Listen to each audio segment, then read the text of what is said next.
আসসালামু আলাইকুম রহমতুল্লাহ। আমি মোহাম্মদ আবুল বাশার। আজকে টিউটোরিয়ালে দেখাবো একটা যে কোনো একটি নোকিয়া ছেড়ে আপনি কিভাবে ফ্ল্যাশ দিতে পারেন। তো ফ্ল্যাশ BB5 সফটওয়্যার ব্যবহার করেও দেওয়া যায়, আর ফোনিক্স সফটওয়্যার ব্যবহার করেও দেওয়া যায়। তো আমরা আজকে দেখাবো ফোনিক্স সফটওয়্যার দিয়ে কিভাবে ফ্ল্যাশ দিতে হয়। তাহলে ফোনিক্স সফটওয়্যার দিয়ে ফ্ল্যাশ দিতে আমাদের মূলত যা যা প্রয়োজন হবে,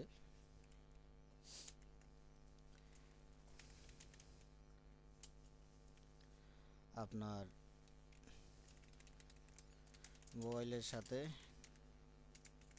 কানেকশন দিতে একটি কেবল প্রয়োজন হবে। এরপরে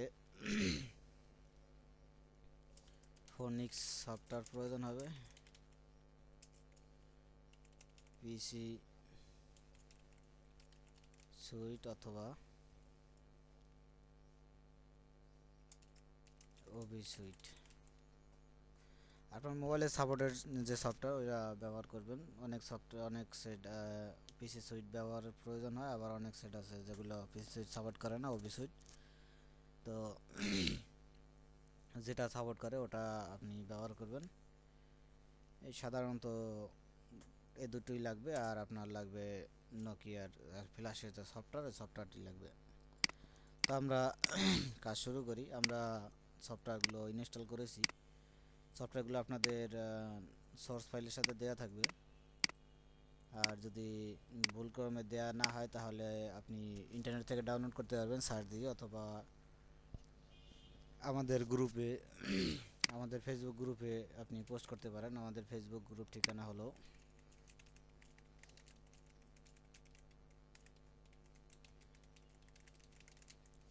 এটা হলো আমাদের ফেসবুক গ্রুপের ঠিকানা। এখানে আপনি পোস্ট করতে পারেন, আমরা লিঙ্ক দেওয়ার চেষ্টা করব। এবারে আমরা ফোনিক্স সফটওয়্যার ইনস্টল করেছি, পিসি সুইট ইনস্টল করেছি। এখন এটাও কানেকশন দিয়েছি, আমরা মোবাইলের সাথে একটা কেবল লাগিয়ে কম্পিউটারে কানেকশন দিয়েছি। তখন আমরা কার্যক্রম শুরু করব। পিসি সুইটটা সাধারণত সেটআপ দেওয়ার প্রয়োজন হয় এই কারণে যে আপনার মোবাইলে কিছু ড্রাইভার আছে যেগুলো পিসি সুইটের প্রয়োজন হয়, ওই ড্রাইভারগুলো ইনস্টলের জন্য। তো আপনার ইনস্টলের পরে আপনি চাইলে ড্রাইভারটা এখন পিসি সুইট কেটেও দিতে পারেন, কোনো সমস্যা নেই।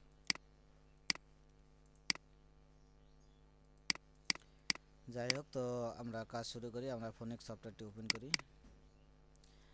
আমি এই টিউটোরিয়ালটা থেকে কিছু স্ক্রিনশট নিব, কারণ এটা নিয়ে আমি একটা ডকুমেন্ট আকারেও একটা পোস্ট করব আমাদের ওয়েবসাইটে। এই জন্য আমরা টিউটোরিয়াল নেব। তো আমাদের প্রথমে যেতে হবে টুলস থেকে ডাটা প্যাকেজ ডাউনলোডে যেতে হবে। এখানে আপনার মোবাইলের প্রোডাক্ট কি দেবেন। প্রোডাক্ট কি আপনি পাবেন আপনার মোবাইলের ব্যাটারি খুলে একদম উপরে দেখবেন এরকম অবস্থানে একটা প্রোডাক্ট আছে। তো আমরা নোকিয়া 3110 মডেলে ফ্ল্যাশ দেবো। তো সেটার প্রোডাক্ট কি হলো এটা। তো আমরা এই প্রোডাক্ট কিটা দেবো এখানে।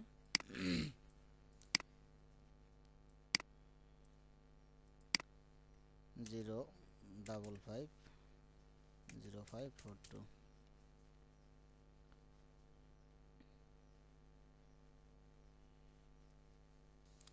এবারে আমরা ইন্টারনেট কানেকশন রেখে ইন্টারনেট কানেকশন দিয়ে তারপরে আমরা চেক অ্যাভেলেবেলে ক্লিক করব। তো আমার বর্তমানে ইন্টারনেট কানেকশন নেই, এজন্য আমি বলে দিচ্ছি যে কীভাবে করতে হবে। তো আমার ইন্টারনেট গ্রামীণ P3 ব্যবহার করি, এজন্য সকাল 10টা পর্যন্ত থাকে। তো যাই হোক, তা আমরা এই প্রোডাক্ট কি দেওয়ার পরে এখানে চেক অ্যাভেলেবেলে ক্লিক করতে হবে। ক্লিক করার পরে আমার মোবাইলের ফাইলগুলো পাওয়ার পরে এখানে ডাউনলোড এখন হাইড অবস্থা আছে, এখানে শো আসবে আর কি, এরকম শো করবে। তখন এখানে ক্লিক করলে ডাউনলোড শুরু হবে। বাস, ডাউনলোড শেষে পরবর্তী কাজ দেখাবো। আর যদি আপনার ডাউনলোড আগে থেকেই করা থাকে তাহলে আপনি সেই ডাউনলোড ফাইলের কাছে যাবেন। তো আমার আগে ফাইল ডাউনলোড করা, এজন্য আমি সেই ফাইল ব্যবহার করব। ব্যবহারের নিয়মাবলী দেখিয়ে দেই।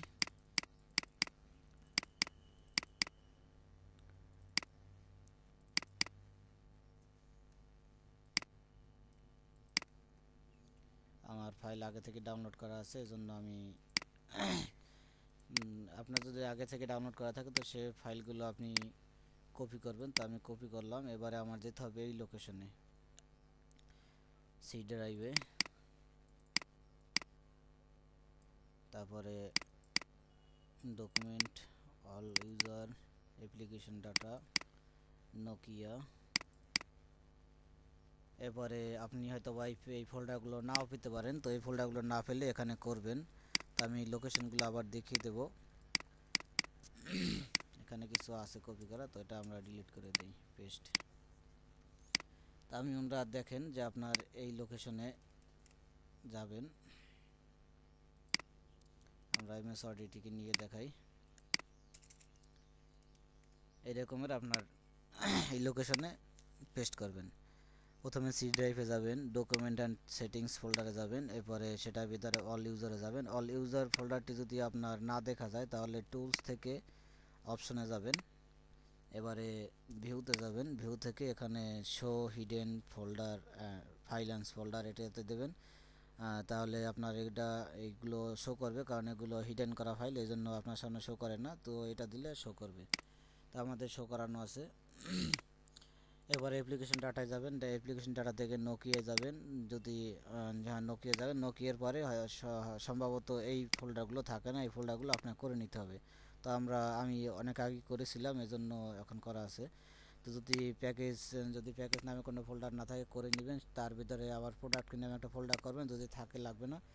এরপরে আবার আপনার আরএম দেবেন। আরএম দেওয়ার পরে আপনার মোবাইলের র্যাম কত সেটা আপনি এখানে লিখে দিবেন। এই আর কি প্রোডাক্টের ভিতরে, প্যাকেজের ভিতরে একটা প্রোডাক্ট নামে ফোল্ডার থাকবে, তার ভিতরে আবার আরএম একটা হাইফেন দিয়ে, তারপরে আপনার আরএম না কত নাম্বার সেটা দিয়ে সেই ফোল্ডারের ভিতরে আপনারা পেস্ট করবেন। যেমন আরএমটা আপনি কেমন করে পাবেন সেটা আপনি ব্যাটারি খুলেই ওখানে পাবেন, দেখতে পাবেন। তো আমরা এখান থেকে দেখার চেষ্টা করি। আসলে এইখানেই আর কি, এখানে আপনার এই যে আরএম দেখা যাচ্ছে, টাইপ আরএম, এইভাবে আসলে আপনিও আপনার মোবাইলে দেখতে পাবেন, সেটা ওখানে লিখবেন। ব্যাটারি খুললে নিচে পাওয়া যায়। তাহলে আপনারা দেখেন এই লোকেশনে আমরা ঠিকভাবে আছে কিনা। আমরা একটু ব্যাগে যাই। প্রথমে যেতে হবে সি ড্রাইভে, এটা কেটে দেই, কাটলাম।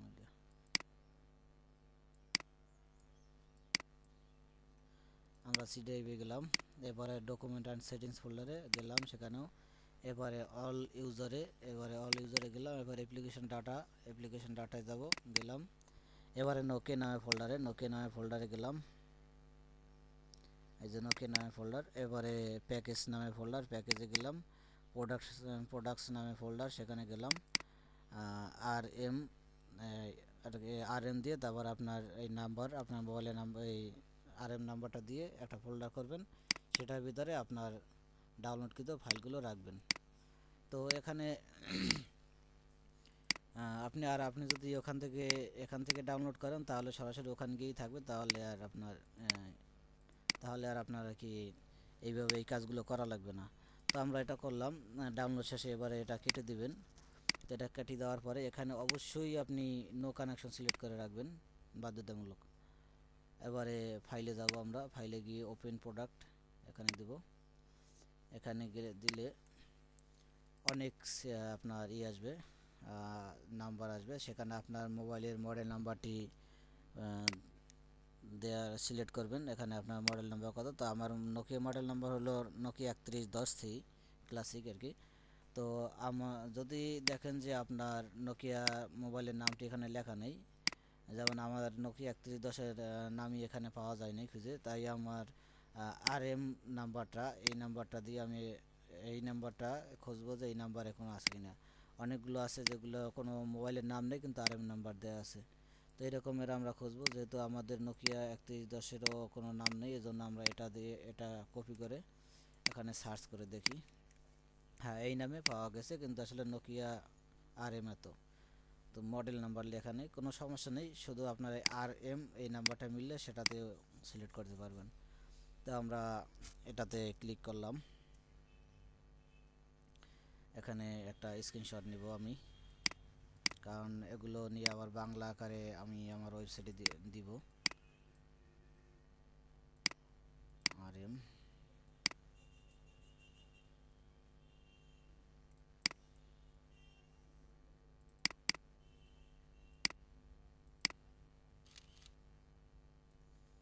তিন, এবার এখানে পেস্ট করি।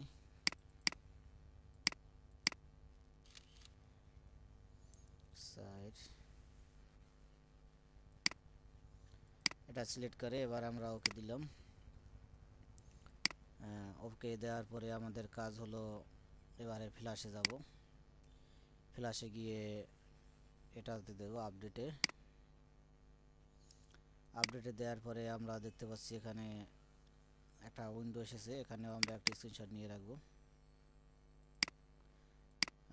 অন্যভাবেও কম্পিউটার থেকে স্ক্রিনশট নেওয়া যায় কিবোর্ড থেকে, সেটা আমার জানা আছে, কিন্তু ভিডিও টিউটোরিয়ালে সফটওয়্যার চলা অবস্থায় আমাদের ওই কাজ ওই পদ্ধতিটি কাজ করতেছে না, এজন্য আমি সফটওয়্যার ব্যবহার করতেছি। যাই হোক, এবার আমরা এখানে ক্লিক করব এই স্থানে। তাহলে আপনার এখানে দেখতে পাবেন যে আপনি যে ফাইলটি অ্যাড করেছেন সেই ফাইলটি এখানে দেখা যাইতেছে। তো আমরা এখানে একটা স্ক্রিনশট নেই।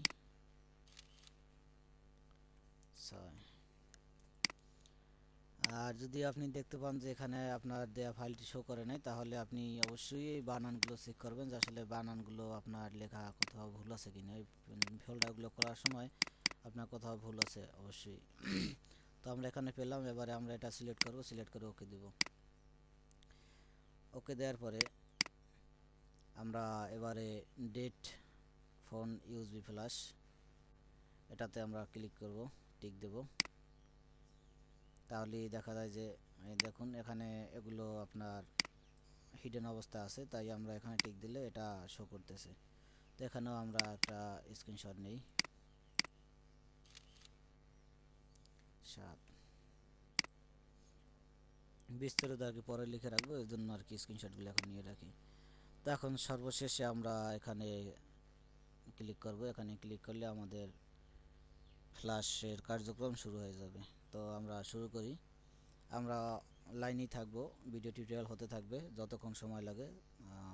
আশা করি ভিডিও টিউটোরিয়াল যত বড়ই হোক টিউটোরিয়াল সম্পন্ন করার চেষ্টা করব, যে সব কিছুই আমাদের টিউটোরিয়ালে যেন থাকে, যাতে করে আপনারা সব কিছু দেখতে পারেন কোথা থেকে কী হলো। তো আমরা ক্লিক করি বিসমিল্লাহির রহমানির রহিম, এখানে আমরা ওকে করব। এখন আমরা মোবাইলটির পাওয়ার বাটনটা একটু চেপে ধরবো, যেন হালকা একটু এখানে পায়, পেলেই দেখা যাবে যে এখানে লোডিং নিতেছে। তো আমরা হালকা একটু চেপে ধরে ছেড়ে দিলাম। এখন আমাদের এখানে দেখা যাইতেছে যে লোডিং চলতেছে, তো আমরা অপেক্ষা করি।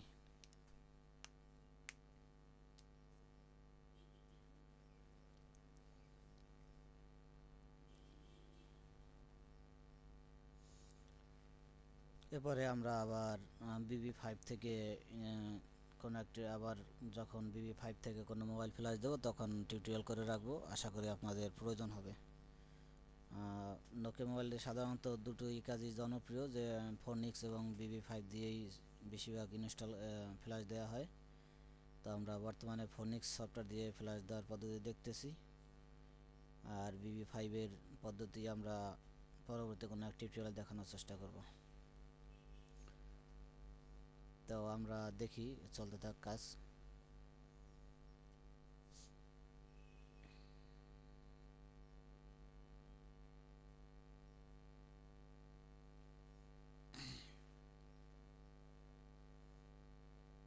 ততক্ষণে আমরা একটা গজল শুনি।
গজলটিতে কিন্তু আসলে সত্যি কথাই বলেছে। তারপরে আমরা আরেকটা শুনি। কার্যক্রম আমাদের চলতেছে কিন্তু, তো এর ফাঁকে আমরা একটু দিনের গজল শুনি।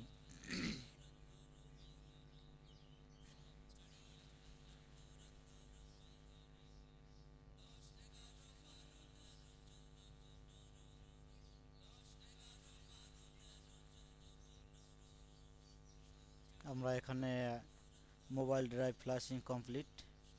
তো আমরা এখানে একটু মোবাইলটি যদি অন করতে বলে নাই, একটু অপেক্ষা করে দেখি। আমরা দেখতে পাচ্ছি যে ফ্ল্যাশ সাকসেসফুলি হয়েছে। আমাদের মোবাইলের দিকে তাকিয়ে দেখতে পারবো যে আমাদের মোবাইল ওপেন হয়ে গেছে। তার মানে আমাদের মোবাইলের দিকে তাকিয়ে দেখতে পাচ্ছি যে আমাদের মোবাইল ওপেন হয়ে গিয়েছে। তার মানে মেসেজটি দেওয়ার সাথে সাথে আমাদের আর কি ফ্ল্যাশ সম্পন্ন হয়েছে। তো এখানে আমরা একটা স্ক্রিনশট নিয়ে রাখি। 8 তা আমাদের ফ্ল্যাশ সম্পন্ন হলে এখন আমরা মোবাইলটি কানেকশন ডিসকানেক্ট করতে পারি, কোনো সমস্যা নেই। এখানেও একটা স্ক্রিনশট।